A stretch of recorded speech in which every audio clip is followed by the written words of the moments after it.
Hello guys, আসসালামু আলাইকুম। আমি মোহাম্মদ আকাশ, সৌদি আরব থেকে। তো গাইস, আজকে একটা বিশেষ টপিক নিয়ে আপনাদের মাঝে হাজির হয়েছি। বাংলাদেশের এয়ারপোর্টে যে দরবেশ বাবা নামক যেমন একজন কাস্টম অফিসার আছে, যিনি প্রতিনিয়ত প্রবাসীদেরকে হয়রানি করতেছে। যেমন এই ভিডিওটাতে দেখতে পারতেছেন, একজন লোক 3টা মোবাইল নিয়ে গেছে, 2টা ল্যাপটপ নিয়ে গেছে। এখন 2 বছর বিদেশ করার পরে যখন নাকি আমরা ছুটিতে যাই, তখন ফ্যামিলির অনেক আবদার থাকে। যেমন আমার ভাই আছে, তার জন্য একটা ফোন; বোন আছে, তার জন্য একটা ল্যাপটপ; আমার বাচ্চা আছে, তার জন্য একটা ট্যাব। তো এইভাবে করতে করতে দেখা গেছে 2টা ফোন বা 3টা ফোন হয়ে যায়।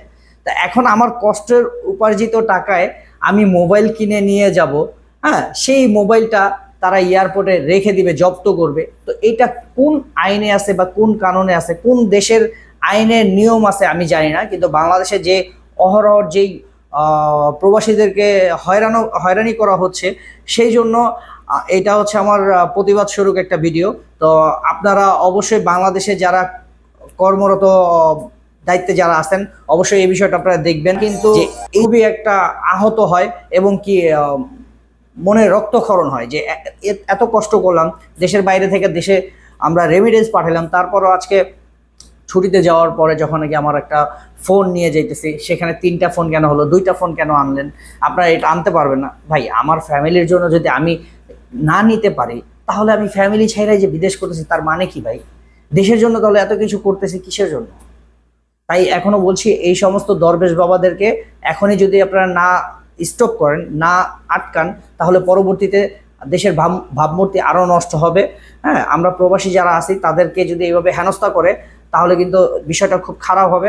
এখনই আপনাদের কর্তব্যরত কর্তৃপক্ষের কাছে আবেদন জানাচ্ছি, এই সমস্ত ডিস্টার্ব থেকে মানে প্রবাসীদেরকে হেনস্থা করা বাদ দেন।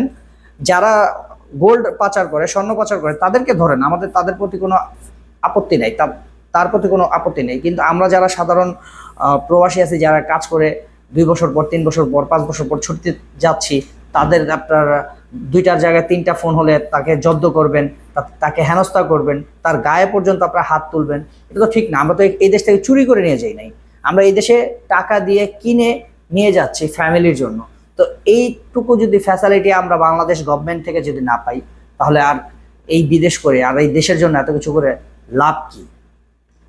তো আপনাদের কাছে প্রশ্ন রেখে গেলাম। আর বাংলাদেশের কর্তব্যরত যারা কর্তৃপক্ষ আছে, তারা এখনই এটার বিরুদ্ধে অ্যাকশন নেন, না হলে কিন্তু আমরা প্রবাসী যারা আছি তারা কিন্তু স্ট্রাইক করব। তো আমরা যদি রেমিটেন্স বন্ধ করে দিই, তাহলে কিন্তু আপনারা বুঝতে পারবেন যে বিষয়টা কোথায় গিয়ে দাঁড়াবে। যদি প্রবাসীরা খেপে যায়, তাহলে কিন্তু আপনারা বুঝতে পারবেন যে এটা কোথায় যেয়ে দাঁড়াবে। তা এখনই আপনারা যত অতি দ্রুত সম্ভব এটাকে একটা ফয়সালা নিয়ে আসেন, একটা মীমাংসা করে দেন, যাতে করে এভাবে হেনস্থা যেন না করে প্রবাসীদেরকে।